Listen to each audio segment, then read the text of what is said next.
Good morning and welcome to the May 1st, 2024 Public Safety and Justice Subcommittee meeting. I'd like to call the meeting to order. We will go to our attorney, Jennifer Vega, to explain public comment. Thank you, Madam Chair. During citizen comment, members of the public may address the subcommittee for up to 3 minutes on issues of interest or concern to them. The Arizona Open Meeting Law permits the subcommittee members to listen to the comments, but prohibits members from discussing or acting on the matters presented. Members of the public may speak for up to 2 minutes to comment on agenda items to be discussed. Comments must be related to the agenda item and the action being considered by the subcommittee. The City Council and staff cannot discuss or comment on matters related to pending investigations, claims, or litigation. Thank you. Thank you so much. And next, we will go to our interpreter, Carmen Barajas. Thank you, Madam Chair. This is Carmen Cota. Please give me a minute to introduce me to our Spanish-speaking audience. Buenos días, soy Carmen Cota. Les voy a servir de intérprete esta mañana. Si van a dar un comentario, por favor, de citas breves, pause y denme la oportunidad de interpretar antes de seguir. Si necesita auriculares para escuchar la reunión, por favor, alce la mano y les proporcionarán los auriculares. Thank you, Madam Chair. Thank you, Carmen. I apologize for getting your last name incorrect. We'll go to our first item of business, which is approval of the minutes from the April 3rd, 2024 meeting. Do I have a motion? Madam Chair, I move to reappoint Judge. No, we're on minutes. Oh, I'm sorry, the minutes. Okay, do I have a motion Yes. to move? A second? Second. A motion and a second? All those in favor, please say aye. Aye. Aye. Any opposed?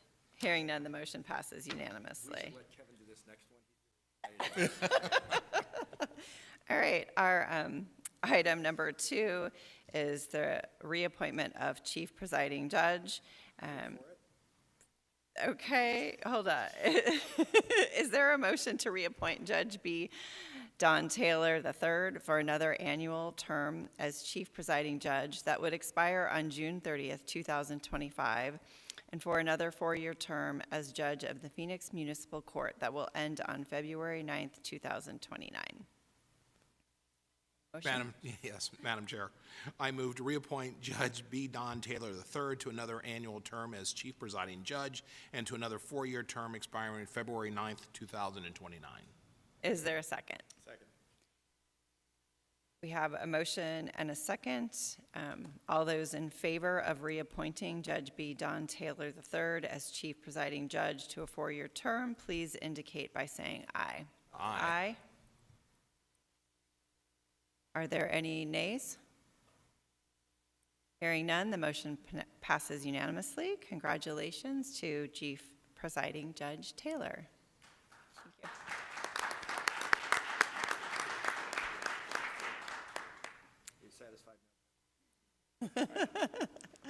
All right. The next item on the agenda is approval of the Neighborhood Block Watch Awards for 2024.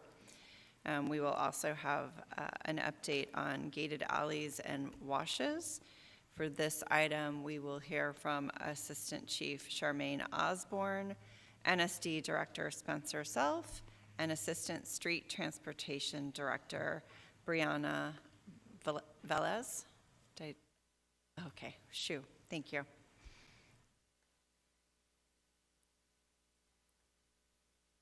Welcome all.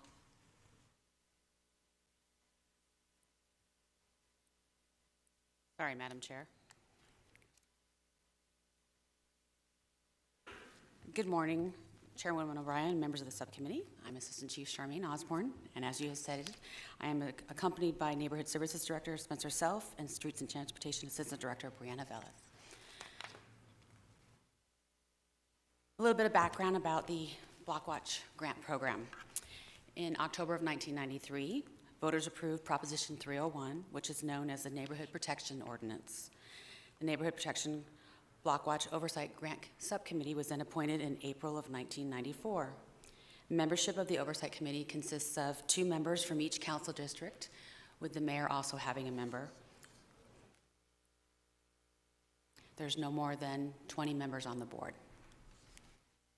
The goals of the Blockwatch Grant Program are to enhance safety and quality of life through empowerment of community groups, provide resources to create new and innovative programs, along with activities designed to prevent and reduce crime in our community.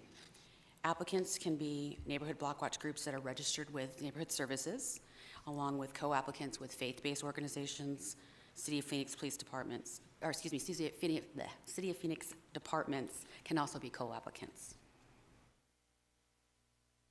This year's grant application process began in November and ended in on December 7th. Scoring criteria is a 10-point scale with 50% set up for crime prevention, quality of life factors, 20% towards budget, 20% towards their community involvement, and 10% towards the project's viability. Every grant had to score a minimum of 5.25 to be accepted and move forward. This year we received a total of 165 applications. There were 157 that have been recommended for funding. The total of those grants are $1.897,632,000, or $1.9 million basically. Those consisted of 151 applications at full funding, 6 at partial, and 8 applications were recommended for denial, not scoring high enough. The Oversight Committee has requested that we increase the funding of this from $1.75 million to $2 million annually. We'll talk more about that later. I want to fill you in a little bit more with Neighborhood Services, so I'll go for them. Actually, I guess we're going to start with Brianna, sorry. Thank you, Assistant Chief. Good morning, Madam Chair and members of this subcommittee. I'm here to provide an update on the gated culvert program. And so, as you recall, last November, Council approved up to $2.2 million worth of Blockwatch funding to support additional gated alleys, washes, and signage. The Street Transportation Department began installing gates in January of this year. We identified 14 locations in District 1, 2, and 3. To date, we've completed half, so 7 of those locations, with 2 locations in D1, 1 location in D2, and 4 locations in D3. We do anticipate to be able to use the current funding for all 14 locations, plus an additional 9 locations along the LACC in District 7 and 8, and we do anticipate those all being completed by the end of the calendar year. Here you're going to see 3 examples of the completed locations in Council District 1, 2, and 3. And as you can see, the culverts vary both in size and number of chambers. So when we are fabricating the gates with our vendor, they are very unique and have to be fabricated per individual location. Here's the installation schedule. You'll see the top 7 locations that have been completed. The remaining 7 locations are all in District 3, with the exception of 46 in Remuda, which is in Council District 2. We are currently working with the HOA on that location. That's a little bit of a unique location where the culvert is owned and maintained by the city, but the wash is actually maintained by the HOA. Then we have the 9 locations along the LACC in Council District 7 and 8. And then on the bottom, you'll see 3 additional locations, one in Council District 2 that we are monitoring very closely to determine the need for future gates at that location, and then 2 additional locations where there actually aren't culverts, so there isn't the opportunity to add gates, but we installed some signage and we're performing additional maintenance at those 2 locations. And with that, I'll turn it over to Spencer. We have a couple questions for you from Councilman Waring. Maybe if you could go back and pull up the chart there. Maybe one prior to that.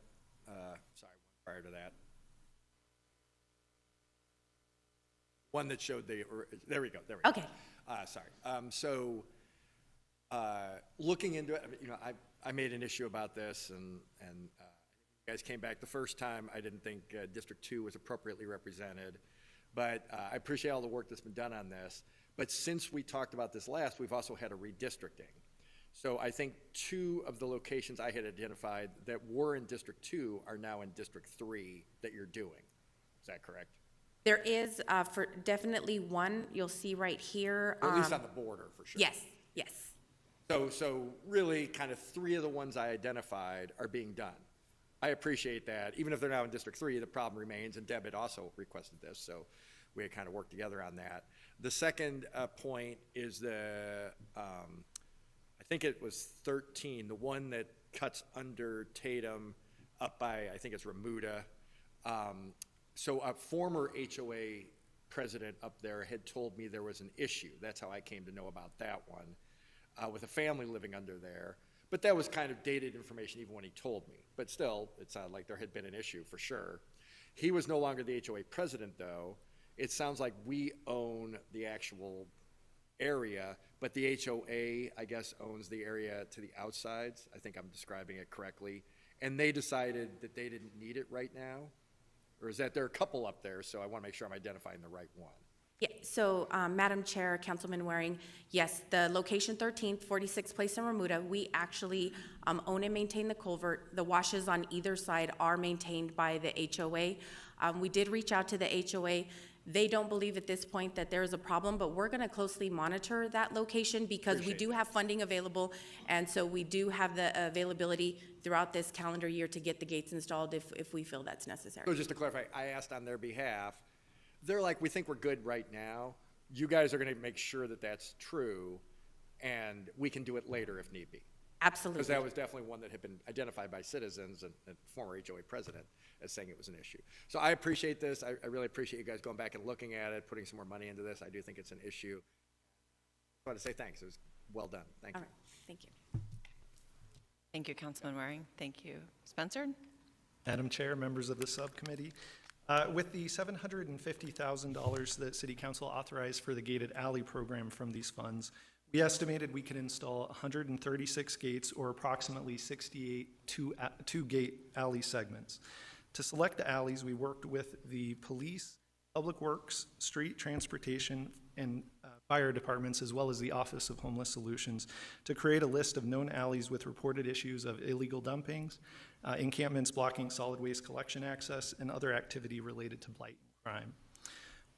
The multi-department coordinated teams met to prioritize the potential alley segments in each police precinct. NSD and public works staff then further reviewed the alley segments for eligibility based on alley layout and access requirements, ultimately identifying a total of 59 prioritized and eligible alley segments with a total of 143 gates due to many segments requiring more than 2 gates. Of the 59 prioritized segments, 20 were already in some stage of the application process, so those ones were already initiated by the neighborhoods as well, to be gated through the standard gated alley program request process. The new funding helped move 18 of these alley segments forward for gating more quickly, with installation already completed or near complete. 2 segments required additional community engagement and are anticipated to be completed by the end of June. For the remaining 39 alley segment, we used an expedited process by sending certified letters informing owners of the city's intent to provide gates and requesting their feedback if they had any concerns. We sent more than 1,000 letters for this effort. The majority of the alleys received no or very few contacts in opposition. However, one segment did raise a significant number of concerns, and once the team had reviewed that alley segment again, we agreed that it would not be optimal for gating based on the structure of that segment. Another segment was identified to replace that one, and staff is finalizing the expedited process for that one currently. With that change, the new segment requires 1 additional gate, bringing our total to 144. We estimate all gates to be installed by the end of June. With that, I'll hand it back over to Chief Osborne. So our final request for action today would be that the subcommittee approve the 151 applicants for full funding, 6 applications for partial funding, and increase the Blockwatch grant program from $1.75 to $2 million annually. Do you have any questions? I just want to thank all of you for the work you have done, but more importantly, thank our committee, Blockwatch Grant Committee, and I see our chairwoman, Carmen Arias here. Thank you so much for your work. This is a labor of love for that committee, because I believe for at least a month, if not more, a couple of months. They are intently reading all of those applications and using rubrics to score them. So thank you for your dedication to the community, your communities and the city. I really appreciate that. I will entertain a motion to approve. Madam Chair, so move. Second. I have a motion and a second. All those in favor, please say aye. Aye. Any opposed, say nay. Hearing none, the motion passes unanimously. Thank you all. Item number 4 is our fire staffing, hiring, and response time update. And for this item, we'll be hearing from Executive Assistant Chief Scott Walker, Deputy Chief Rita Riddle-Bigler.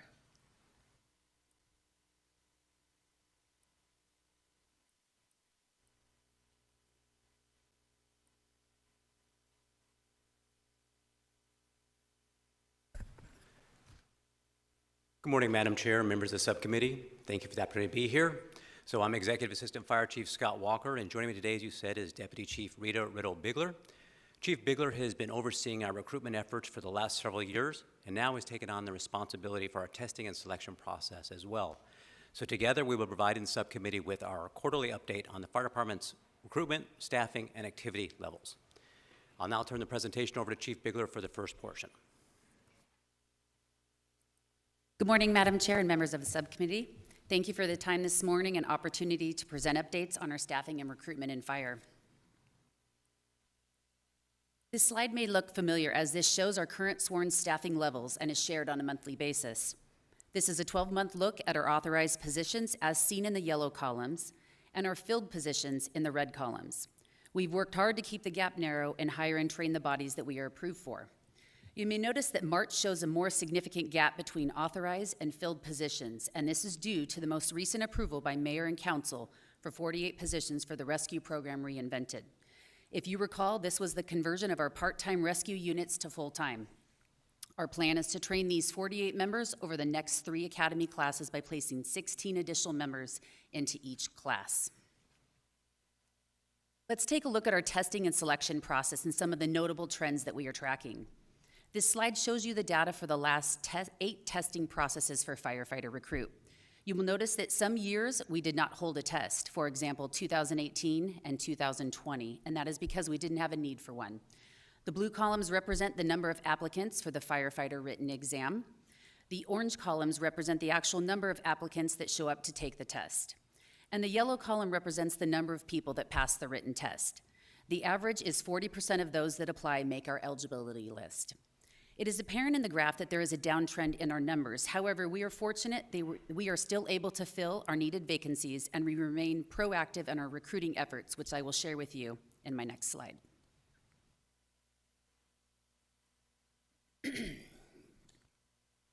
I've shared with you the staffing levels and identified the trends that we are tracking. Our goal is 100% staffing. Historically, we have been fortunate to where fire has not had to focus on recruitment because the people came to us. We recognize the need for a proactive approach to recruiting and building a recruitment team to support the goal. We are using a 2-year forecast to anticipate what our hiring needs will be. We are looking at attrition from retirements and departmental need as we continue to add fire stations and new apparatus to keep up with the growth of our city. It is these factors that drive our recruitment and hiring process. Our goal is not to have just enough candidates. Instead, we want to have a selection pool of qualified candidates to choose from in our testing and selection process. We have a question from Councilman Waring. Can I go back to the last slide? So in 2015, when you had a lot more applicants, more than double, 1,002 actually became, well, actually, and maybe you said and I missed it, is past they became Phoenix firefighters, or is past they became eligible to be Phoenix firefighters?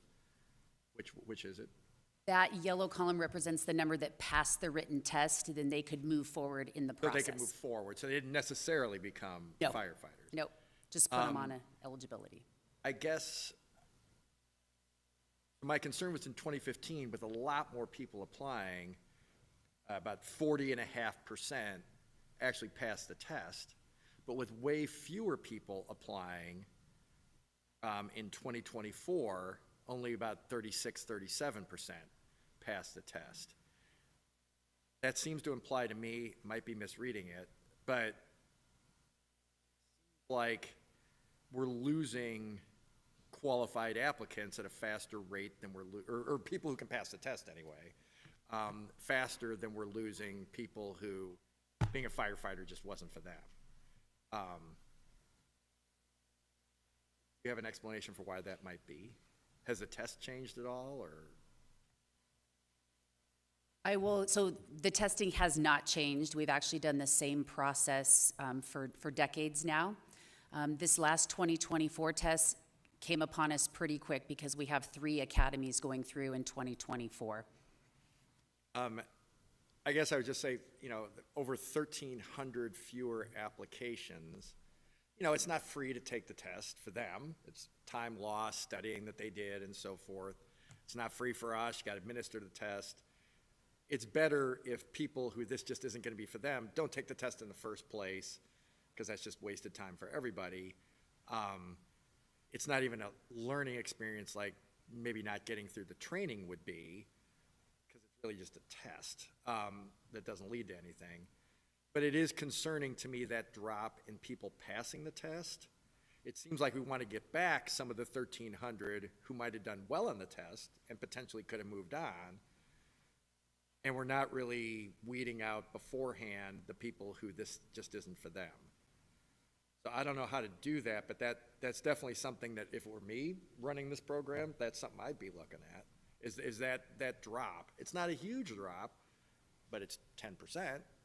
And on top of the enormous drop in applicants in general, that trend over time is a disaster. So I don't know, Chief, it looks like you were going to say something. Madam Chair and Councilman Waring, thank you for that. And you're correct, and we've discussed this in the past. We certainly, and that's why we track and trend these things, and we're certainly acutely aware of what we're seeing.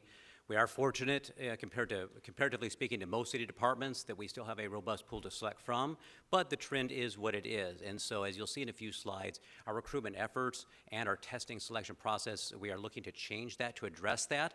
And our goal also is not so much focusing on the metric of how many people apply, but how many people are qualified. Truthfully, from my perspective, if all 3 of those columns were even across the top, and they were all highly qualified candidates that all would be great Phoenix firefighters, that would be okay with us. So that's where our recruitment efforts, as Chief Bigler mentioned, in the past, we had the luxury of people coming to us. We didn't have to go to them as much. So between our recruitment efforts, our affinity groups that are a backbone of our efforts out there, reaching out to our communities across all of your districts, all of different communities, reaching into people, helping identify and let people know how great of a career this is, and then mentoring them and preparing them so that when they come test, regardless of who we select, they are going to be great Phoenix firefighters. So we're aware of that. We are changing our processes. I'm sure we'll be bringing items in the future to to the council for decisions to move forward with different ways of testing and hiring.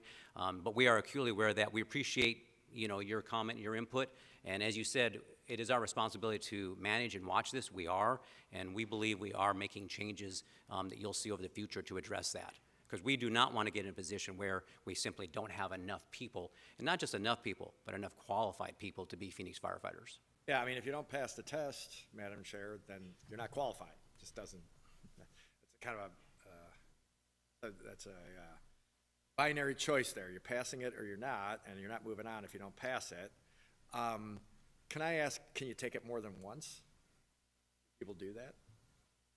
So yes, so our process is, and I don't want to steal Chief Bigler's thunder here, some of the slides and some of the things we're going to be presenting to you, I think are innovative ways of testing. But yes, simply, historically, as most fire departments, you test generally once or twice a year. We'll test depending on need. You take that and you're on the eligibility list until we retest. So it's unlike we're on our brothers and sisters in the police department where they test more regularly. We haven't had to do that. So it's you test, you're on the list till the list is expired, and then you retest. But we are looking again at a new process she'll be explaining that will keep a more fresh, updated list. I want to follow up on something you said, Chief Walker, about if all 3 bar graphs were equal, that would be okay.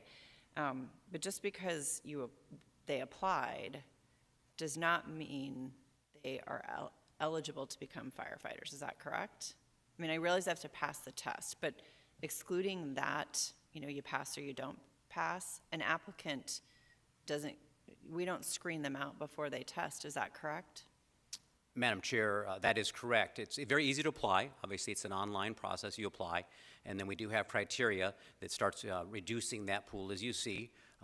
And so just because you apply doesn't mean you're necessarily going to be qualified or be able to pass the process.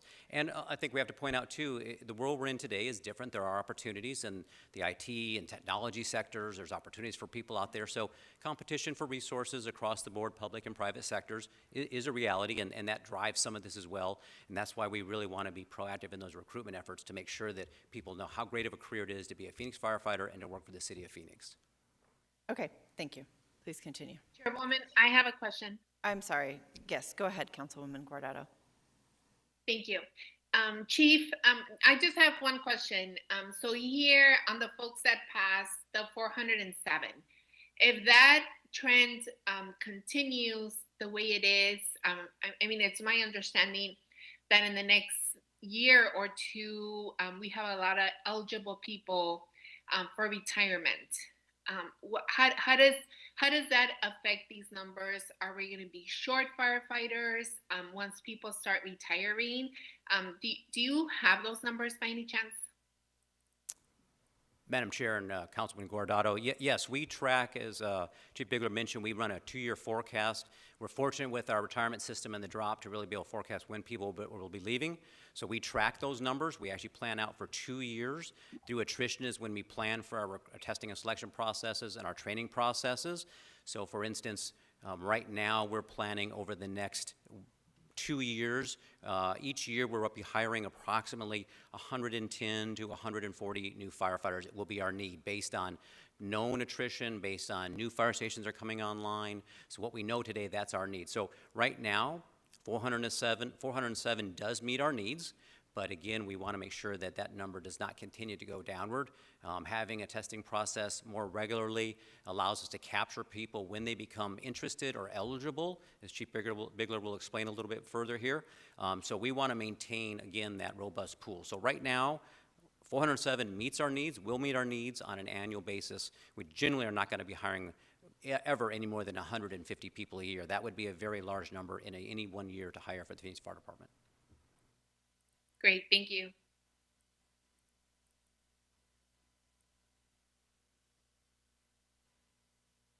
Madam Chair and members of the subcommittee, I think these next few slides will give you a really good look at where we're headed and some of the innovative ways we're looking at testing to combat that downtrend in numbers. So we've identified some of the challenges in our current testing process and are working hard to incorporate new practices.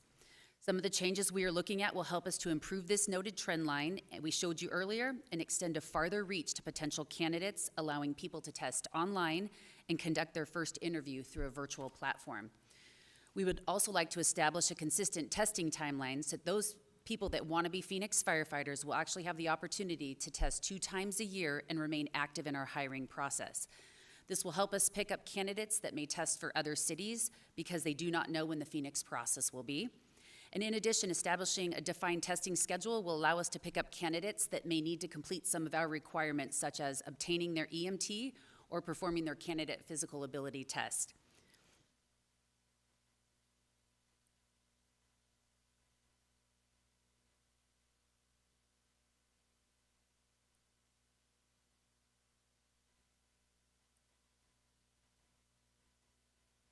So making these changes to our selection process positively impacts our ability to recruit year-round.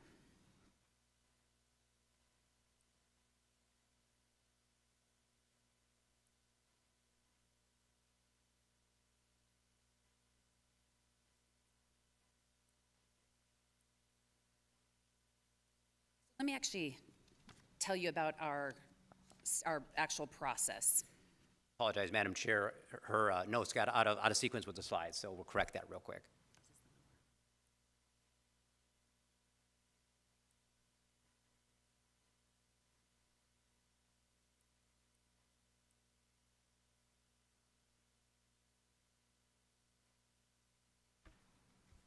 Madam Chair, members of the subcommittee, I apologize for that. So our current testing selection process is an application period where you can sign up to take the written test and you're sent a link for the study packet for the written exam. Then we conduct 2 different interviews, which is a first round interview and a second round interview. The second round interview is where you actually are hired. So the average selection time to be selected is 60 to 90 days. So that we know that going to an online test and a virtual interview could possibly speed up the process in which we hire people. And I spoke to our future testing and selection process again. I'm sorry I spoke out of order on that one. If I could just add, Madam Chair, to the online and the future state, what we're looking to is we're very excited about this, as the items that Councilman Waring certainly pointed out, and all of you are well aware, is obviously meeting today's needs with today's tools that are available to us, and that's really what we're talking about, moving to an online process. This is going to allow us to cast that net very wide to get those numbers up. Individuals that may be in the military, that looking to retire from the military, come out of the military, come home to Phoenix. Well, right now, they may not be able to test because of our old written test process where you have to physically be here. With an online tool, they will be able to do that. Our net really is global at that point if we want it to be. We want to make sure there's no limitations for somebody that wants to be a Phoenix firefighter, that our process limits their ability to be that. So moving to an online process where they can do the written test and their first interview online really expands that pool and will increase that pool. Additionally, allowing them to then, come here for the second interview. We don't lose the piece where we still have that in-person interview that we want to make sure we have, again, to make sure that we have qualified Phoenix firefighters. Is the online test, will that become available at their convenience as opposed to, right, a written test is on Friday at 10 a.m., will we change that so that online is available when it's good for them? Madam Chair, members of the subcommittee, what we expect this to look like is that we would open 2 application periods and we would define them. So for example, of February and in August. And people in our community would know that Phoenix Fire would be testing. It would be an open application period where they would sign up for the link and they would have that 30-day block to complete their testing requirements. Great, thank you. All right, so I'd like to share with you some of our recruitment outreach efforts. Our current recruitment captain has established a recruitment team that's made up of sworn firefighters. This team organizes and attends various recruitment events that come in as requests from the community, but they also have some target audiences that they engage with. Focus areas consist of being in the elementary schools where we aren't recruiting but more planting the seed, engaging with the high school CTE programs, junior college fire science programs and athletics, university athletics, and our military branches. We have branded the PFD using recruitment posters, QR codes, and hosting quarterly information sessions on the first Wednesday of every month. Social media remains our biggest outreach. We just completed a recording with a well-known YouTube influencer to promote the PFD and lend some insight to his millions of followers, which are primarily military and fitness enthusiasts, on what it takes to actually go through our fire academy. One of our most recent accomplishments, as seen in the picture, is our truck wrap recruitment project, which we branded 20 of our apparatus displaying a QR code for recruitment and our social media handles. And our affinity groups. If you're not familiar with these groups, they are actively doing recruitment as well as community outreach. They consist of the Valley Women's Firefighter Society, Fire Vets, Emerald Society, the Bomberos, United Black Firefighters, Firefighter Athletics, and Firefighters for Christ. In addition to the outreach work we have done, we are collaborating with the following agencies to improve our recruitment numbers. Phoenix PD and their joint PHX PD recruitment efforts. We've partnered up with them. We've recently attended some GCU sporting events, baseball and softball to be specific, with the possibility of adding other sports to this list. We are also establishing a partnership with the GCU EMT Club to assist them with the development of an EMT program and ride-alongs in our fire stations. And we continue to collaborate with sharing recruiting ideas amongst other public safety agencies in our very own Phoenix PD. We continue to collaborate with the junior college public safety programs and classes where future candidates are working towards their EMT certification, paramedic, or Fire 1 and 2 certification. And then lastly, our partnership with our very own Franklin Police and Fire High School. We host annual camps, the All-Girls Camp Franklin and Camp Thunder for the boys. The Bomberos Affinity Group is on their campus and present in their schools. We assist with daily instruction and attend their career and community fairs. We are continuously looking for new ways to collaborate and are plugged into what is being done for recruitment and hiring on the national level to improve our own efforts. I would like to now turn it back over to Chief Walker. Thank you, Chief Bigler. As you can see, we have a lot going on to address the issue, as you pointed out, and to increase those numbers. And we're excited at what the future will hold for us. So now we want to shift a little bit to some of our staffing accomplishments. Well, certainly there's more to do, but we do want to recognize what's been done. So since fiscal year 2016 and 17, we have brought on 250 full-time employee positions to our sworn pool. Council approved additions to our CAP program of 130.9 new non-sworn positions. CAP program is our community assistance program that is really designed to get the correct resource to our residents in need. This is the units that have our behavioral health experts that can go out and connect with, for instance, those experiencing homelessness or other potential mental health challenges. In addition to what we've done so far, with the future, with the bond passing by our voters in 2023, we know in 2026 we're bringing on 24 new full-time positions for new Fire Station 15. In 2027, another 24 full-time positions for Fire Station 13. 2028, another 24 positions for new Fire Station 7. And then finally, 46 new positions for Fire Station 51. That's our station located in the northwest part of Phoenix up by the TSMC chip plant. So in total, the bond program will be bringing on 118 new positions. So compared to what we've already done and what we have planned to do, we'll be bringing on 368 new full-time sworn positions, or an increase of 23% since fiscal year 2016 and 17. Now I want to shift over to our unit activity levels. So it's important to understand how busy of a fire department we are, and we certainly make it known that we are a very busy fire department. It's the 5th largest city in America. We have a lot of residents here that often need our help. So this chart identifies unit responses. So this is total Phoenix Fire Department emergency response units in our city dispatched each year across the entire city. So you can see in 2022, we responded to 378,683 unit responses. That's a 5% increase over 2021. And then in 2023, you can see that, and this is not a mistake, we actually were at 367,448, or a reduction of 3% unit responses. This was purposeful. As we looked to how we can address that growing demand while we build capacity in the system, we looked and took an objective position to review how we dispatch units. And we've talked about, with most of you, I believe this is on our nature code, or how we dispatch units and how many units are sent to calls. We identified through some smart thinking and objective lens that we could make changes and reduce the number of responses that were necessary without having negative impacts to our community. So that's why you see that reduction. And then in 2024, based on the first quarter, we're trending to have a 363,421 unit responses, or again, a reduction of about 1%.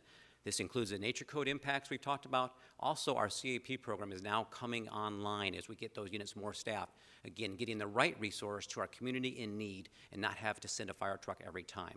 So we are very optimistic about the trend here, and this again buys us some time to build up that capacity in the system. We want to talk about response times. So this chart and this slide will address overall response times for the city, and the next slide will really be more granular and look at your council districts and be a little more specific. The response time is the key performance indicator for the fire service. It is what we hold ourselves against and measure ourselves against to know if we're performing and meeting the needs of our community. So on the left side of this slide, you can see the NFPA, or the National Fire Protection Association, is the standards we use. So they dictate that a fire unit should arrive on a critical EMS incident within 5 minutes of dispatch. This could be an engine, a ladder, really any type of response unit. On a fire, the first engine should arrive within 5 minutes and 20 seconds, and the remaining of the balance of that assignment, which includes the ladder company, needs to arrive within 9 minutes and 20 seconds. And then as far as our ambulance, our rescues, NFPA doesn't dictate standards for those units, but we are mandated by our AZ/DHS by a certificate of necessity that we arrive within 10 minutes, 90% of the time, on critical EMS. So now pointing out the numbers on the slide, as you look, you can see 2024 year to date, and then 2020-23, broken down by engines, ladders, and rescues. So the good news is, we've been relatively stable. We are not seeing increases, and that's a positive that we want to recognize. Unfortunately, we are not meeting the standard, and we have to recognize that as well. And that is something we're working towards every day, and why we make our needs known and continue to work with, obviously, our city leadership and city manager's office on different needs and how we can make smart decisions. The bond stations will certainly have an impact as we bring those online. But the reality is this is where we're at as a city right now as far as our response times. So on this slide, as I said, we want to get a little more granular and let you see how your districts are performing against the city as a standard and against each district. So we broke this down into 4 specific criteria. First, arriving ALS unit or advanced life support unit, that's paramedics on a unit. Arriving to that EMS incident, that standard is 5 minutes. The first arriving engine to a fire, that's the standard of 5 minutes and 20 seconds. First arriving ladder to a fire incident, 9 minutes and 20 seconds. And then first arriving ambulance or rescue is 10 minutes, is the standard. So citywide is that dark blue row across there, so you can see how we're performing. Again, we're not meeting the standard, but we are close on our ladder response. We're about 26 seconds above the standard for our ladder response. So we have to point out the positives as well. Now, looking down each column, you can see, and the way we try to identify this is anything in the green shade means we are meeting the standard based on that criteria. Anything with the yellow or more goldish color means we're within 1 minute of the standard. And anything in the red or salmon color means we are more than or greater than 1 minute to the standard that we are striving for every day. So hopefully this paints a little bit of a picture where we're at holistically, both where we're doing well and where we have opportunity to improve. Councilman Waring has questions on this. Chief, last time we discussed this, I think you also had the numbers of calls for service laid out by district. I don't see that. I was pretty shocked to see that pretty much every other district, certainly anything south of Northern, was doing about twice as much business as they're doing in District 2. You see the same thing with police. So that certainly might explain why resources are being deployed elsewhere, driving up response times in District 2. But at some point, taxpayers in District 2 are paying for all this, and that's not really fair if other places are using twice as much or more of the service. I assume probably not much has changed in the month or 2 since you last reported that, but I would like to see that at every opportunity. Madam Chair and Councilman Waring, we could certainly add that slide back in where it breaks down the call volumes by district. And you will see, we did note your request or question last time we presented the last slide. We do try to quantify why response times do vary by districts to give an objective way to assess that. So we do have some information for you on that. I saw that. I recognize the travel times, but that speaks to, so our districts are all pretty much at this point, since we just had redistricting, exactly the same size population-wise. They're not all the same size geography-wise, but they are the same size population-wise, about 201, 202,000. So really, there's no real reason why some parts of the city would be calling ambulances more than twice as much. Why one group of 201,000 people would be calling more than twice as much as another group of 201,000 people, much less all of them calling twice as much. I mean, I don't know what, we could speculate, but I don't know what would explain that. But at some level, if you need to put more stations in District 2 to make up for the distances, it's not fair to say, oh, we're not going to do that, Jim, because we got to put them where we got all this volume. You might want to get a sociologist or something to figure out why people are clearly calling when either they don't need to, and it's not an ambulance-related thing, because that's one possible explanation, or to modify behaviors that are leading to lots of ambulance calls, where you're not seeing that in other parts of the city. I get why we would have fewer fires potentially, because they're newer buildings with more doodads to prevent fires. So that I could come up with a logical explanation. But there's no way I could go to a district meeting and explain coherently why one group of 201,000 people, because that's a lot of people and a lot of calls, so it's not like it's just some small sample. I don't know. I don't even know what I'd say. Like, so you're not going to get services because we got to send it somewhere else. That wouldn't fly, so to any reasonable person. So I would like to see those statistics, and obviously like to see it adjusted. But if somebody in the department could go, what are all these calls? And why would some areas of the city be so dramatically higher in the use of this one particular city service elsewhere. I don't think that's an unreasonable request given the stakes involved. So, Madam Chair and Councilman Waring, we certainly appreciate, you're representing your district, and we do, as I've said before, and guarantee and assure you that we track and watch call volumes, response times on a daily basis. For instance, in your district, on our future needs map that I will be referencing here in just a few minutes, we do have 3 stations that we do know and identify in the next either current needs or very future needs, 3 additional fire stations within your district to address response times or call volumes. So we have plans in place. Obviously, we have to prioritize those plans based on, the different risks to the community. Call volumes, response times are all factors. When response times reach, for instance, 15, 16 minutes, that becomes the highest priority, and that's where we have those conversations that even though the call volume may not be there, the response time is a factor that we have to address that, and we do try to balance that, and I do appreciate across this city of 520 square miles, there are some needs, and we try to address those as quickly as possible. We try to really be objective in how we represent those needs. So we are aware of your district, and I can assure you we will gladly share the information you need or want at any time. As you said, it would probably more of someone beyond my abilities to determine why certain communities call 911 more than others. It is probably more of a sociology project, as you said, would probably be good for that. I can't explain that, but I can tell you that we do watch and know the needs and work every day to address those needs. So ASU likes to weigh in on a whole host of issues, Madam Chair. So one thing you could certainly provide is what are these calls, and then kick it over to some department over there, and they can figure out. They've done that with police. Again, it's not an unreasonable request, and somebody could build a whole career and write a book and go on.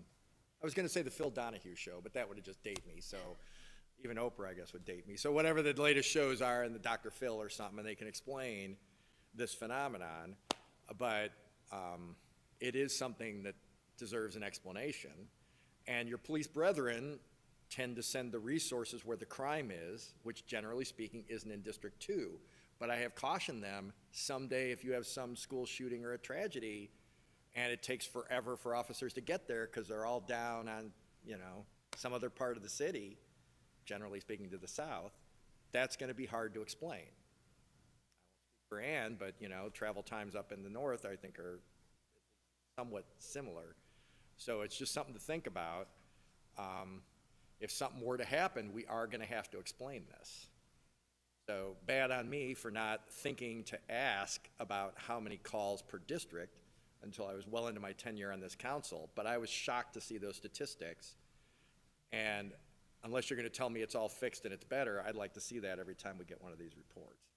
Yes, if we could include those in this report. Additionally, I think something else Councilman Waring brought up, the geography, understanding the square miles of each of the districts covered would be, I think, helpful. Drilling down into the call types, and I know you're not done, I apologize, but one comment you made about prioritization at the 15 to 16 minute response time. How do you determine that that's when that's too long? So, Madam Chair, and that was just an example of something that if we reach response times at that level, 12, 14, 15 minutes, that becomes the highest priority for us in our conversations. Whereas opposed to, you might see response time of, 8 minutes, which is certainly above the standard, but there are, very few calls, but we may have another area that had a response time of 7 minutes and 45 seconds, but had, 4 times or 400% more calls. So we try to balance out those needs. Again, the reality is right now we just have more needs than we can address at any one time, so we're trying to make smart decisions on that. Okay, thank you. Please continue. So next on this slide is our ambulance or our rescue transport activity level. We have briefed you several times on this. This shows the past 3 years and now 2024. As a reminder, in 2023, it had an increase of 16% in the number of transports over 2022. That is a significant number of transports in any 1 year of an increase. And you see 2024 is really continuing with that trend. January and February were above 2023. Now here in March, it's stabilized with 2023. So we'll continue to watch this trend to see what's happening. But I can feel confident that this is our new plateau, is the number of transports. And so this is part of the needs when we make these requests. As you may recall, just a few weeks ago or a month and a half ago, Mayor and Council did approve us to convert some of our part-time units to full-time units in our ambulance or our rescues. This allows us now to have full-time bodies, on-unit staff, 24 hours a day. This will increase our capacity and will have a positive impact on service delivery. Now, those units won't reduce the number of transports, but it allows us to manage those number of transports more effectively. So we'll continue to watch this and continue to bring this forward. This is just the reality. Again, as a busy city, a city with needs, we're transporting more and more patients with our system. And finally, almost finishing up, so these next two slides were really driven by requests from the subcommittee. So this slide is in response to the request from Councilman Guardado last time we presented on what would it take to meet the NFPA standard for the Phoenix Fire Department. We've identified, obviously, we're falling short there, and that's an opportunity for us. And I will say the NFPA standard is a very high bar for any fire department to meet, but it is the standard we should strive for. It is objective. There is science behind why we should get there within 5 minutes on an EMS call or 5 minutes on 5 minutes and 20 seconds on a fire call. And so it is the standard we use. So what we did here, because it is difficult to quantify exactly what it would take to meet the standard every day, but what we do know is, based on our needs assessment, we maintain that 20-year forecast of fire stations, fire apparatus, and personnel needs for the city based on, again, travel time, response times, activity levels, growth, known and expected or anticipated growth across the city. So we have that planning tool that has been very beneficial. It allowed us to be prepared for the bond when we went to make requests for the bond. It allows us to be prepared if funding became available for a new fire station. Where should that station go? So we have this objective document, and so using this, based on our needs assessment today, we can objectively say that in addition to the 4 bond stations, we have 9 other fire stations that need to be either new stations in new areas or stations replaced because they're no longer functional due to size. So if we were to receive funding today to build 9 additional fire stations, that would include, we would need 19 new apparatus, and that would be, we need 222 additional sworn positions in the system. And I don't want to forget, it's important, our non-sworn folks, as we grow as a department, we need to continue to keep up pace with our support roles, our HR roles, our technology staff, our facilities, our fleet. So we need to match some parity as well there. So what I can tell you is, while I can't guarantee this could ensure us the 9 NFPA standard every second of every day, this would certainly make a significant positive impact in improving our response times to our community if we were able to bring these stations online. And this kind of change or additional sworn staff, is there a formula for approximately how many civilian staff you would need? Madam Chair, members of the subcommittee, yes. So we look at about a 13 to 15% ratio, so of our overall non-sworn compared to our sworn staff.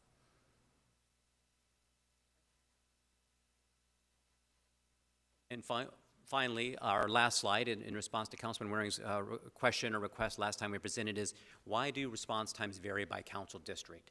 And so this, on the right of the slide is a map of Councilman Waring's district. As he well knows, it's a very large district, 109 square miles. And so we wanted to try to really capture ways to quantify or objectively demonstrate why they can vary. So the red triangles are the fire stations that are currently in your district, Councilman Waring. And so what are the factors? So we know geographical area. Simply put, larger area can have impact on response times. Now, some of your area is undeveloped, but if we get a call in those areas, it takes us time to get there. And when we have 8 fire stations, for instance, in Council District 2, covering 109 square miles, 8 fire stations in Council District 3, covering approximately 28 square miles, our per ratio of area to cover per station is significantly different. So that has a real factor on why response times can vary. Land use can have an impact. So what I mean by that is it residential, is it industrial, commercial, multi-housing, or multi-family housing? These all have an impact. Industrial areas generally don't have a big demand on the 911 system unless they have an incident. Then it is a big incident generally, so that can draw a lot of resources. But land use can have a real impact. Higher density equals higher amount of population in a smaller area. That will drive the need for calls and derive response times. Talked about the number of stations per council district or per geographical area, but apparatus as well, the number of apparatus in those stations. For instance, again, in all of our stations, we have at least 1 engine. So 1 engine for almost 14 square miles in Council District 2, compared to 1 engine per about 3.5 square miles in Council District 2. Again, simply the math is they're going on calls and they just have to cover a bigger area. And then finally, activity levels. This is a driver of response time. So what we know is, for instance, Sunny Slope houses our busiest fire engine, Engine 7, almost 6,000 calls per year. When an apparatus reaches about 3,000 calls per year, they generally are missing about 22 to 24% of the responses in their first due. So that requires a secondary response from a neighboring fire station. So again, that's going to take longer for that secondary response to occur to deliver service to that community member, increasing again response times as we look at it holistically.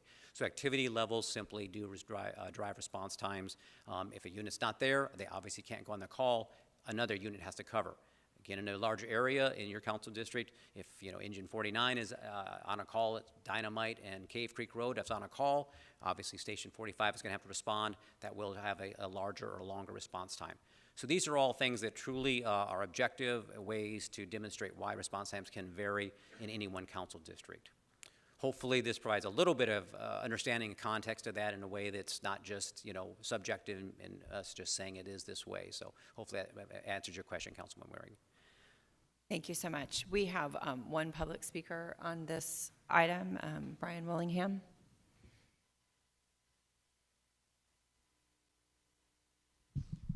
Madam Chair, members of the subcommittee, thank you for allowing me to speak. I know you all know me, but for those who don't, I'm Brian Willingham. I'm the president of the United Phoenix Firefighters Association.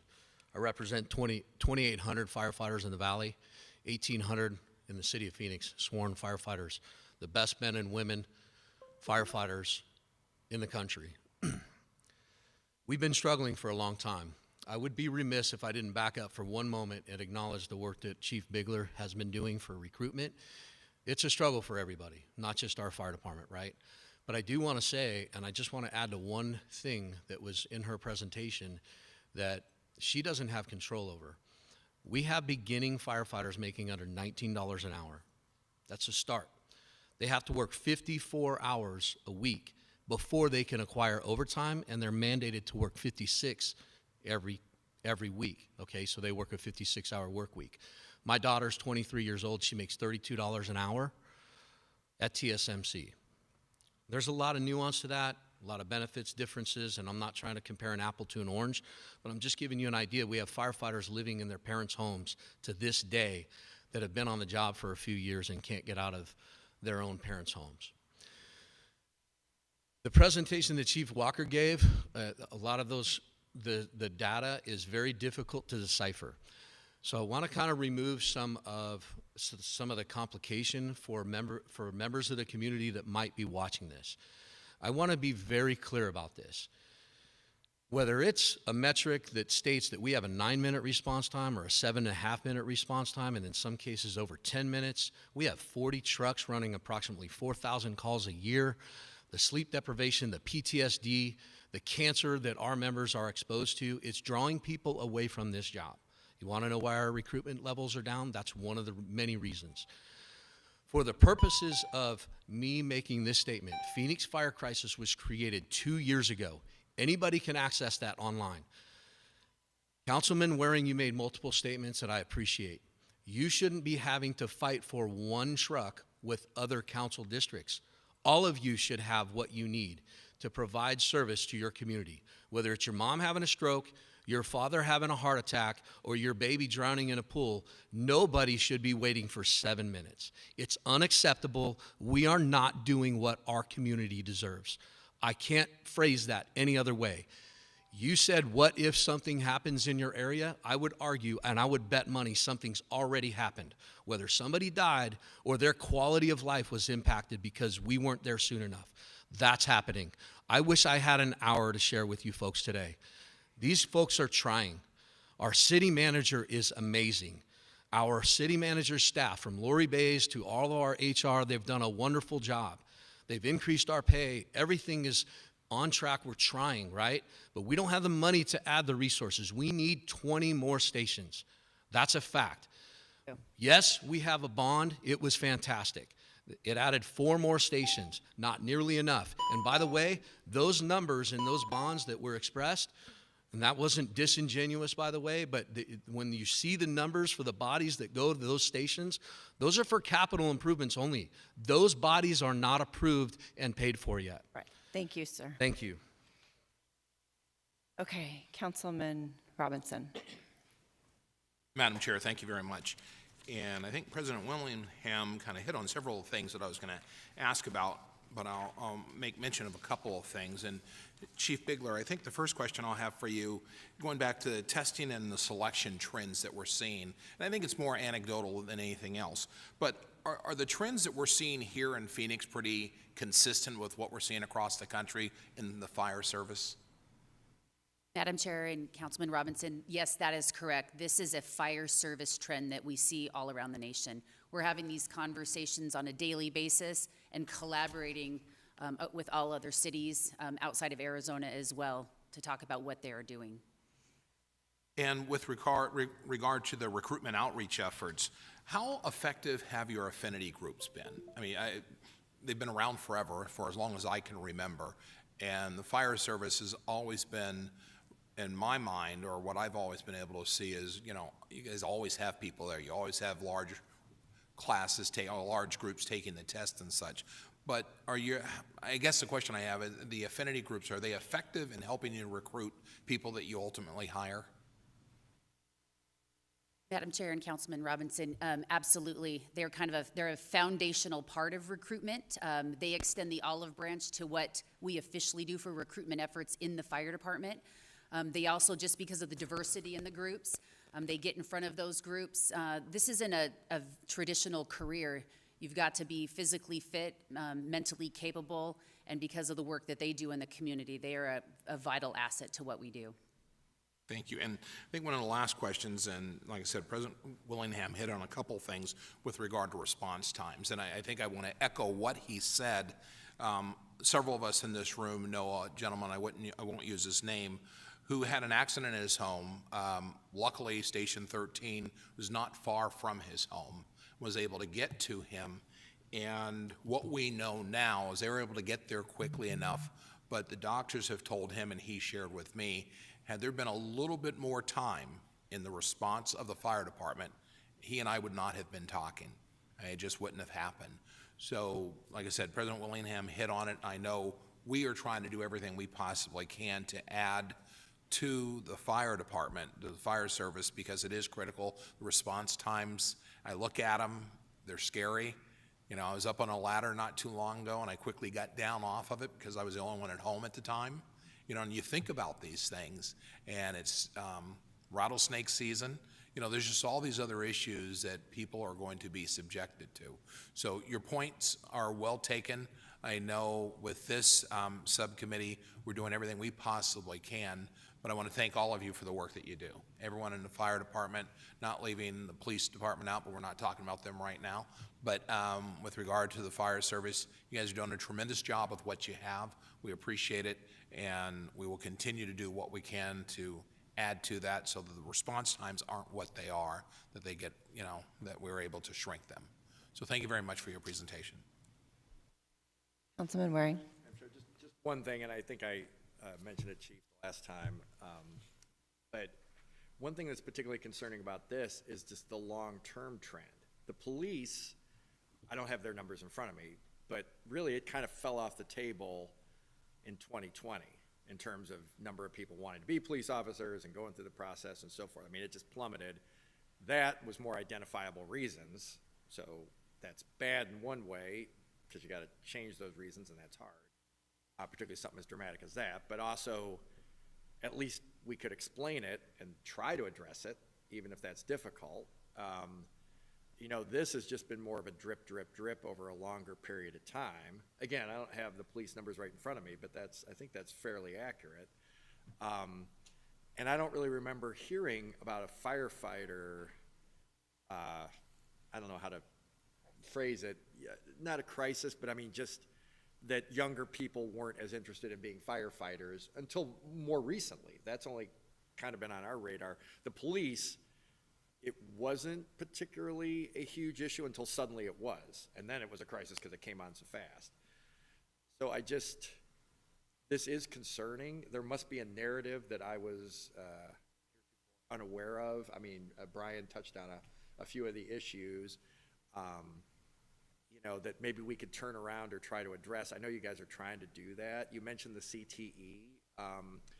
you know, the schools, I think that's, if you could focus on the schools, you know, that's really probably your best bet, because I'm sure you get some people who are more advanced in age who apply, but I'm guessing, you know, most of your recruits are probably under 30. You're nodding, so I assume I'm probably right about that. You know, just something to think about. I guess I would be surprised if some of the things Brian was talking about had penetrated to like the high school level, but something's got to explain this.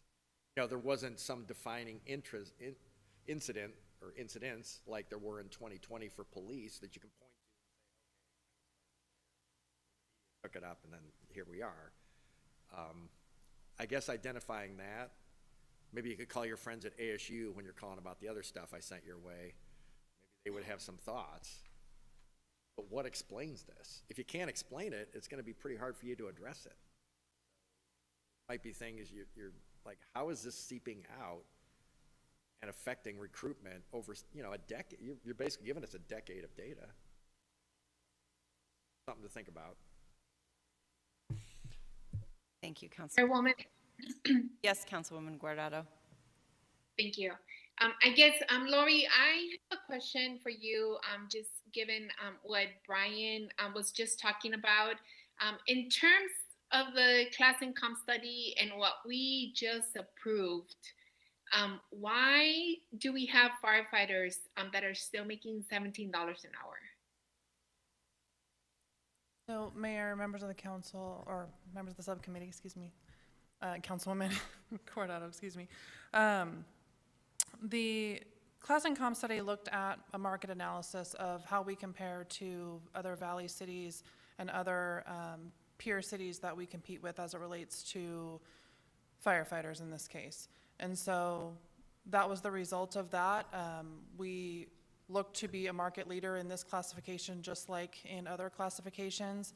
However, you know, the pay structure for entry-level firefighters is, you know, somewhat on the lower side compared to what you might see in other industries or other fields. You know, as Chief Walker alluded to, there are, you know, many fields, technology being one of them, that pays higher than what entry-level firefighters make. And so looking at that market analysis is what drives what was recommended to council as far as the salaries that were approved. Does that answer your question? It does, but I do think that is one of the main reasons, right? I mean, and you know, with the police department, there were a lot of different factors, but I remember one of the biggest factors was pay. Was one of the biggest challenges, and I know that you, Lori, and Jeff, are the chiefs. Everyone is trying to do the best that they can with what we have. Like I don't think that anyone doesn't care about our two departments. I know everyone cares about fire, everyone cares about police, but I think the biggest challenge that we're facing right now is you know, can we pay people more? I really doubt it. I mean, now I see the trends on why the numbers are so low. No one's gonna come in and be a firefighter for $17 an hour. Like it's just not gonna happen unless, you know, they're able to live, you know, with their parents, or unless they have 4 or 5 different roommates. It's just very difficult. I know that we're voting on contracts this afternoon as well, but I really think that, you know, we really gotta see the symptoms and not react to then what's gonna happen in the future. I think that we, for the most part, were able to do something really good for our police department a couple years ago. I think we have to take another serious look at our fire department, and I know that our budget, you know, maybe doesn't allow it, but we do have to find solutions. We do have to try to figure out what do we do then to make sure that we're able to address a lot of these challenges, because it is pay. It is the biggest problem that we have. Inflation isn't getting better, and I think that we need to figure out what do we do about that, and how do we look at that in the future. And yes, Lori, I know we don't have the money for it, and I know that the budget was cut. So we just have to figure out other solutions in order for us to be able to deal with the crisis that is upon us. Thank you. Thank you, Councilwoman. The telehealth program, is that implemented yet? Madam Chair, members of the subcommittee, so yes, the telehealth program that we instituted was really two parts. The first phase was what we called the 911 diversion telehealth piece, where we thought there was opportunity for 911 callers to be screened a little bit more by our dispatch center, and if their needs really aligned with potentially being connected with a medical professional for a consult, and maybe they needed a prescription and that would meet their needs, we would connect them. So we have implemented that. It's still running today. We're not seeing the numbers that we had hoped, so we're trying to do retraining with our dispatchers to make sure they fully understand the benefits and trying to reinforce that program. We also then moved forward with implementing the telehealth solution out to our crews in the field. So if we do send a fire truck to an incident and they make contact with the patient, and the patient may not really need to go to the hospital but may need that telehealth consult, we can connect them at that point with a provider through a telehealth consult and turn that person over to that provider for their service or care. Okay. Lori, can you remind me, I know that we have listed here the 4 stations that were approved in the bond. Does the bond also cover the cost of the equipment necessary for those stations? Yes, Madam Chair, members of the subcommittee, the bond funds do account for the cost of the stations and the apparatus, and we've also built into future budget projections the cost of the operating costs, meaning the staff, to staff the stations. Okay.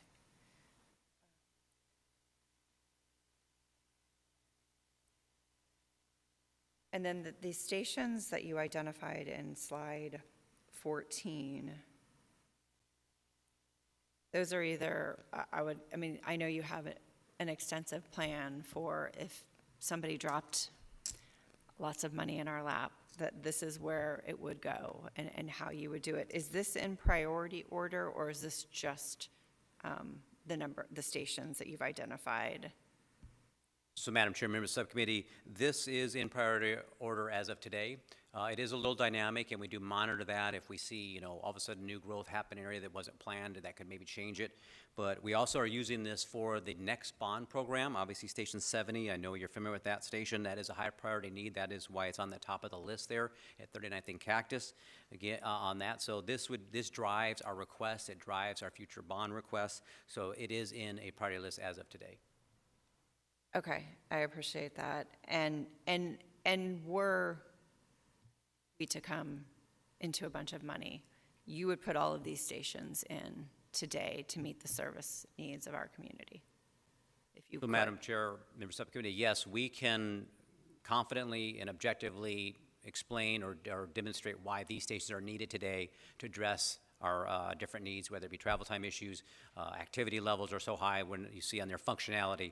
What that means is the current station is there, it's just too small, it needs more apparatus.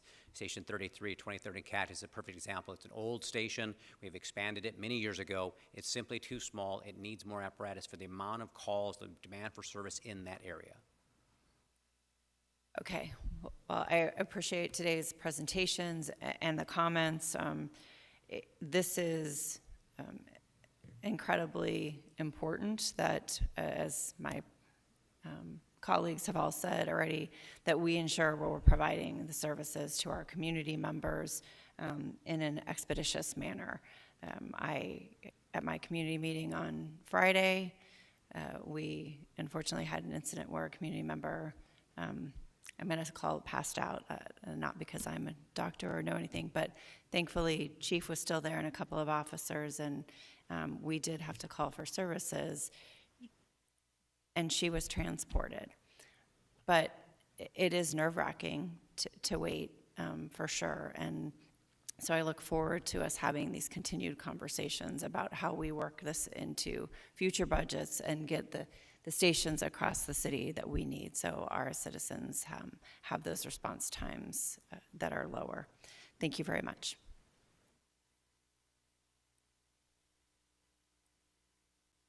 The next, okay, yes. The next item is our fireworks safety and impacts. And for that item, we have Assistant Chief Tim Kreis, Deputy Director of Community Risk Reduction, Jennifer Hill.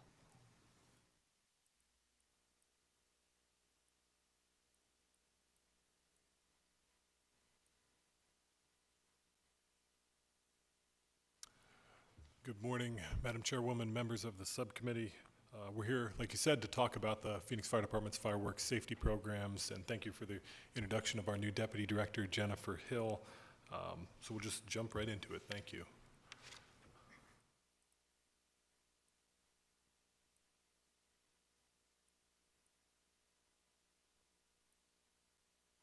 We might have to manually select the slides, which is fine.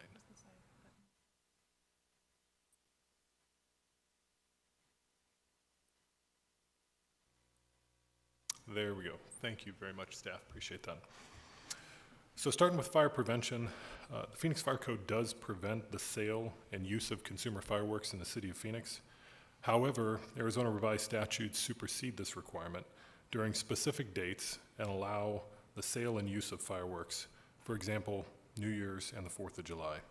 And you can see that we have a conflict here, of course. The ARS does allow local jurisdictions to inspect fireworks sales locations in compliance with the ARS and issue an operational permit, and we do this in Phoenix. And that inspection includes the type of fireworks, the quantities, location inside of stores, exiting, and other factors. And important note, if an inspector discovers illegal fireworks being sold, they direct those fireworks to be removed.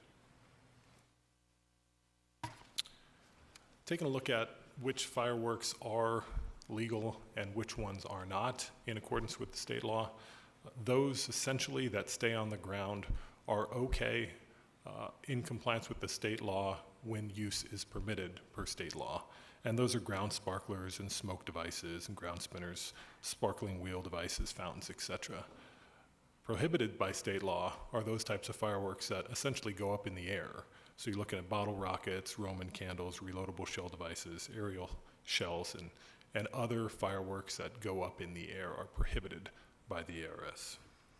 Now I'm going to pass this presentation over to Deputy Director Hill to share some of the data and findings we're seeing associated with fireworks.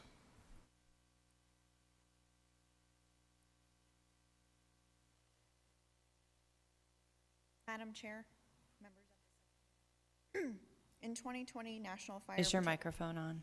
Yeah, it's green. Yeah. Do I need to get closer? Thank you. Is that better? Okay. In 2020 National Fire Protection Association fireworks study, it was found that certain fire types are typically associated to fireworks use. Those 10 types are listed above. The Phoenix Fire Department observed a noticeable increase in fire activity levels on July 4th, 2023. In response to this increase, the Fire Investigations Task Force conducted a 7-year review of available data using the same framework of the prior NFPA study. We wanted to determine if there was a correlation between fire activity levels and periods for which state law permits the sale and use of consumer fireworks. Some of the findings of the review are the subject of this presentation. The key takeaway from the data is that in months when fireworks sales and use are permitted, specifically New Year's and 4th of July, fire activity levels increase when compared to months when they are prohibited.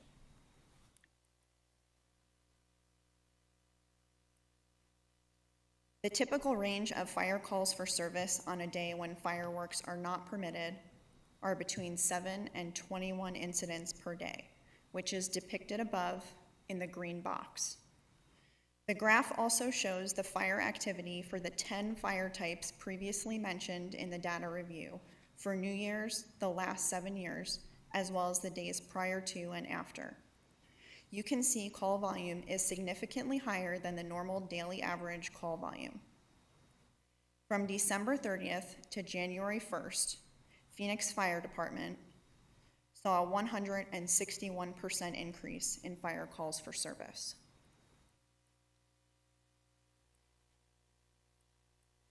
While there is a high increase in call volume for New Year's, the call volume on 4th of July is astoundingly high. It is important to note that prior to 2010, fireworks were illegal. On July 4th, 2009, the Phoenix Fire Department responded to 17 fire incidents. Comparatively, on July 4th of last year, the department responded to 176 fire incidents, a 935% increase. The trend line of fire calls on these holidays has been steadily rising over the years. We used the results of the task force data review to identify a 3-step risk reduction approach focused on addressing the permitted use dates for fireworks. Prevention is the first one, which Chief Kreis already went over, where fire marshals will inspect fireworks sales locations to ensure only legal fireworks are being sold. The second is community risk education, and the third is emergency response. I would like to turn it back over to Chief Kreis to talk about the remaining 2 strategies. Thank you, Jennifer. Chairwoman O'Brien, members of the subcommittee, I want to go back for a second on the data, and something that is important to hit is 911 calls all start with the Phoenix Police Department's dispatch center, and then they're transferred over to us if they involve fire or emergency medical responses that we cover. And initial analysis shows that Phoenix Police Department also sees an increase in call volume during the dates that we were focused on in the previous slides, and we're working with PD to get a better understanding of the correlation with their data, fireworks sales, and usage, and I'm really looking forward to seeing if this information can help to shape our continued efforts. Moving on to some really important stuff that the data has told us as we're kind of digging into it, and the first one is the importance, and these are things, again, that we are focusing in our community risk education efforts with our community. And the first one that I want to touch on is keeping spectators at a safe distance. Data shows that fireworks-related injuries where Phoenix Fire responded to treat a patient were the result of someone standing too close or being hit with fireworks when they go off. A second point that we found is pretty important is the importance of taking care of your pets. So looking at some of the EPCR patient notes, securing and taking care of pets is really important. Not only do they get spooked by fireworks, but there were several incidents where a dog bit somebody as these fireworks were going off. So I have dogs, I'm sure many folks do too, so I really want to take care of them during those times. Next point is choose a safe location. So data shows that fire calls where it was noted that fireworks were a potential ignition source also noted that there was dry kind of vegetation or sparks that ignited grass, brush, debris, buildings, etc. Additionally, again, I'm going to say it, illegal fireworks are aerial fireworks, and those aerial fireworks are typically associated with tree fires, where it then could potentially spread to other properties and other structures. And the last point that I wanted to hit on is to dispose of fireworks properly. Fire investigations, looking at calls for service and the times with the fireworks, we're seeing a lot of instances of carelessly discarding of fireworks into trash cans, and then those trash cans getting caught on fire. I have a lot of personal experience with this one. Several years ago when I was still a captain, we had a fire where somebody had discarded something in a trash can and it caught on fire in the middle of the night and got up into the person's attic. I was the first incident commander. Chief Walker happened to be battalion chief at the time. He came in behind us, and it was a sad one for the family, and that's a really important message we're pushing out to the community, is to make sure that you're putting used fireworks in water for 24 hours and not just firing them into your dumpster, because that could lead to a fire.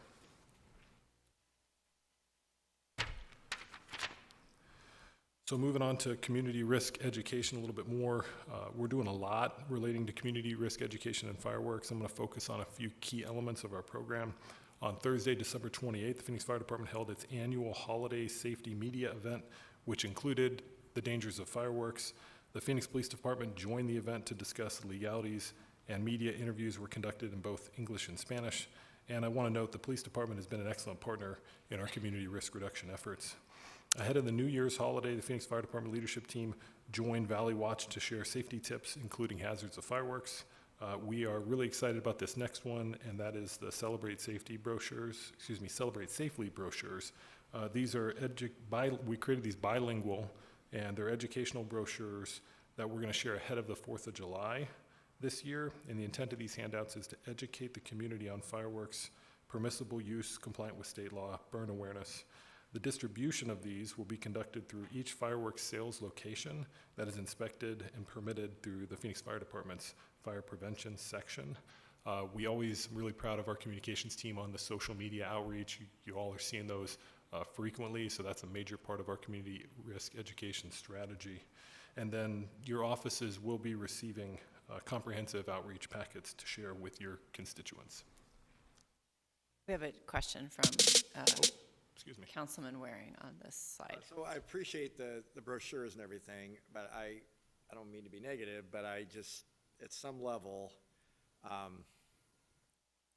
love using fireworks in an unsafe fashion the same way I would think about people who are driving 70 and a 40, because we've had people sit in those seats and say, oh, if we put up more signage. You know, I'm kind of thinking the people who drive 70 and a 40, they know they're not supposed to be doing that. They just don't care.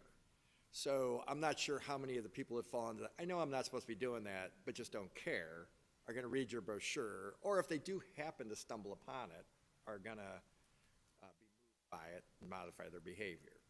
So we are somewhat hamstrung by state law. We're also hamstrung by a shortage of police to respond to these things because they have other things they need to respond to if we were going to try to enforce the limited amount that we can enforce. If people watching at home are wondering if there are people out there who care about this and the use of fireworks that could burn down your house, I know one guy who does, and that's me. I know one guy whose dog is terrified of the fireworks that inevitably occur around the holidays, as you suggest, but they seem to also sometimes be random. I also live in a neighborhood with older homes, if they haven't been demolished and rebuilt, so they don't necessarily have as much fire protection as the newer homes, as we were talking about in the last item. You know, I happen to live in one of the areas of District 2 that, you know, the homes have been there for a long time. They're old ranch houses, and so they're from the 60s, not most of the district. You know, I just don't know how far you're going to get by changing this. I don't know what the chances are the state law would ever be changed. I guess if the legislature changed hands next year, maybe that would be something. I don't know if that's something they'd be interested in or not on the other side of the aisle. But regardless, enforcing it is going to be hard too. So really, if your house catches on fire, and I worry about that certainly every July 4th and every, because I hear the things going off, and I know there could be something sitting up on my roof, and I might not find out till the next morning when I'm calling Brian and the guys to come out and put out the fire and smoldering ruin that is my house. So I don't know how much we should be investing in this as opposed to trying to get more people out on the holidays and stopping people from doing what can be a destructive behavior. You do it safely, fantastic, but safety is not a word that comes immediately to my mind when I'm here in my own neighborhood. We have tons of trees, plants, you know, now because of the extreme heat, we have more dead big trees than I've ever seen before. Some of them have now been cut down, but we had huge, you know, if one of those catches on fire, it's going to be a real production to try to put it out. They're really tall. So I don't know, I'm not trying to be negative, but, you know, do what you can. I appreciate the effort, but I just don't know how much impact you're going to have when people just seem to be doing whatever they want to do. I think only getting in trouble for it seems to be what might modify behavior, and that's going to be a real trick, given our police. Go ahead, Chief. Thank you, Chairwoman O'Brien, and thank you for the comments, Councilman Waring. So we do have just a short video that sort of sums up some of our piece of an example of our efforts. I'll play for you all right now.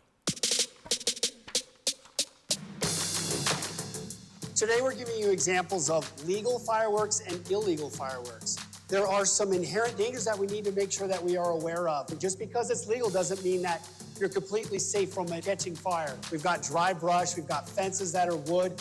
A legal firework that you can buy at your local grocery store, those can actually start a very destructive fire. Illegal fireworks, very dangerous, explosive nature. We saw what they did to a watermelon. That can actually happen to a human hand or any body part. If you have any questions, go to Phoenix.gov/fire, and you'll see all of the information that's going to guide you on how to have a safe 4th of July.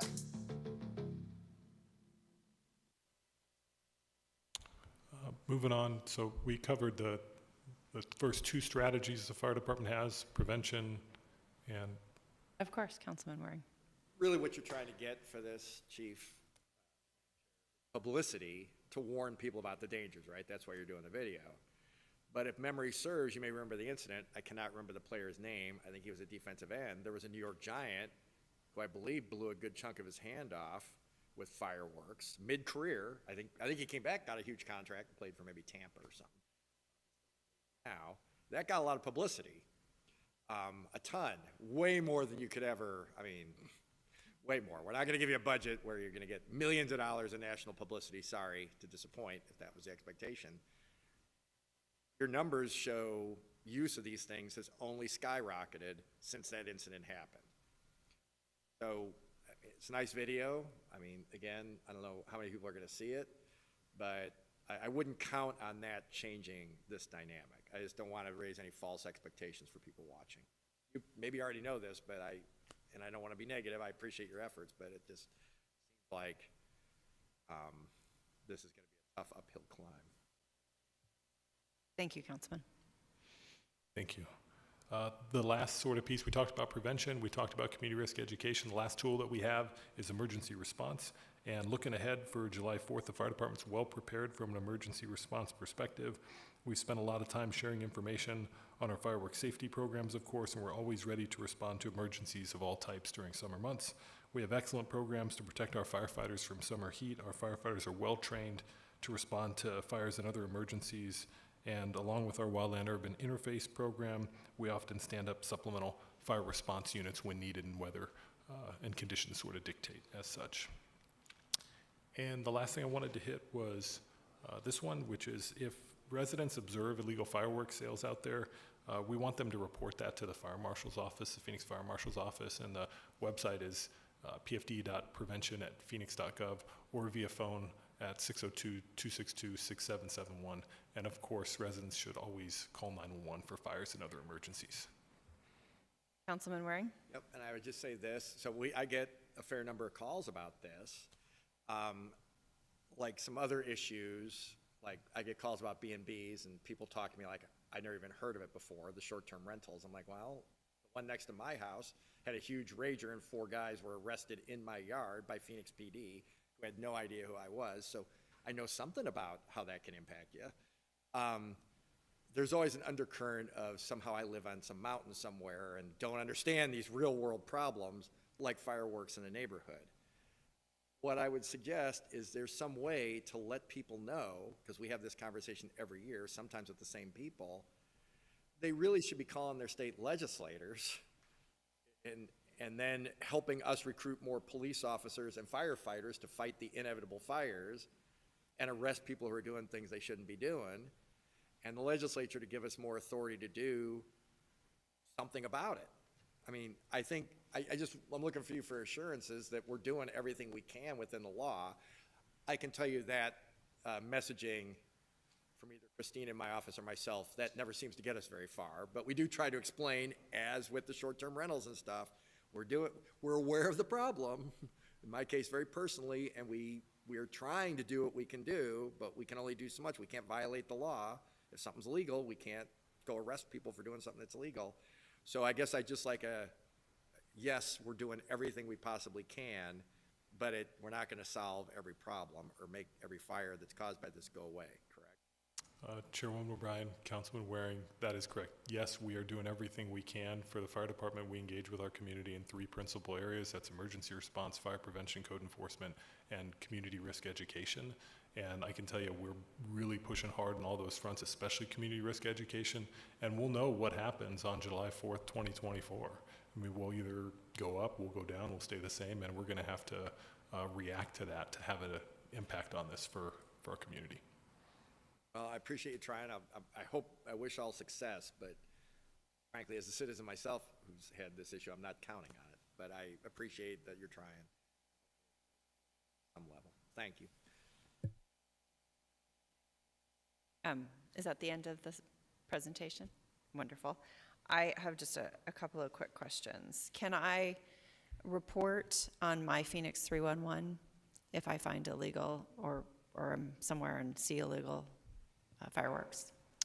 Chairwoman O'Brien, members of the subcommittee, I would rather you report directly to the fire marshal's office. We do have information on our website if illegal fireworks are out there, because they'll be able to respond to that more quickly. Certainly, if somebody reported to anywhere else in the city, we would expect that to get filtered to us in the fire department, but better to go to fire marshal's office directly. Okay, and so is this email, because that was that's an email on that last slide, right? And yes. The phone number.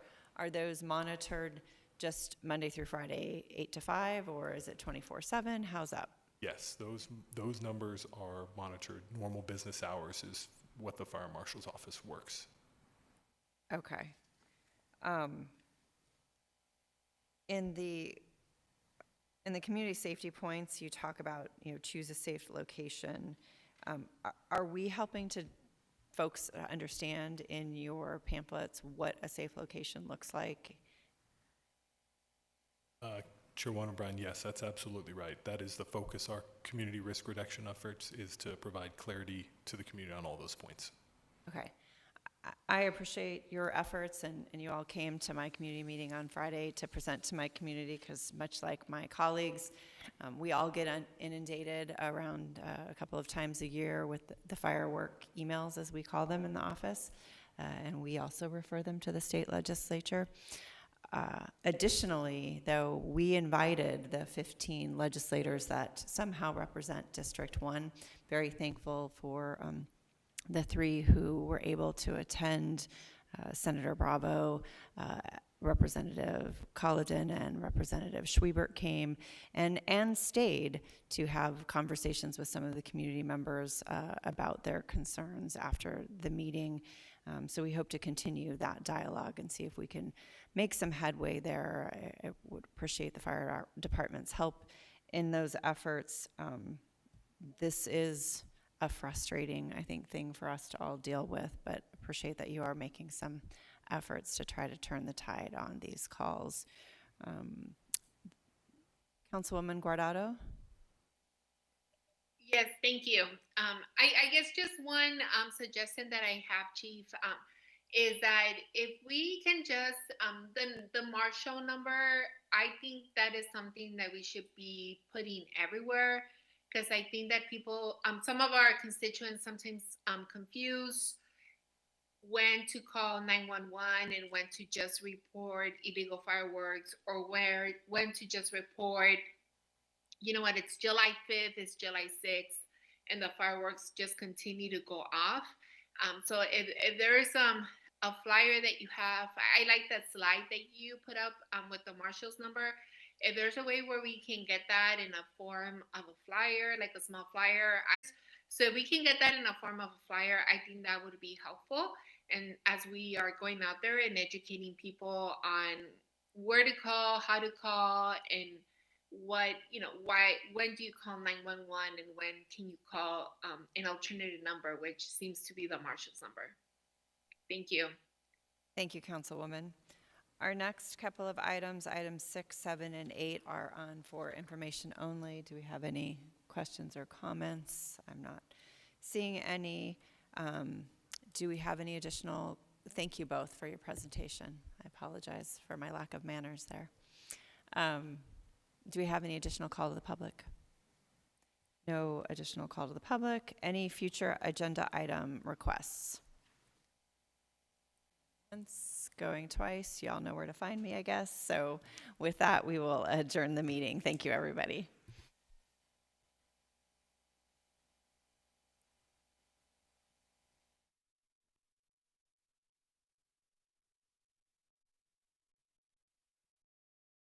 Kate Gallego.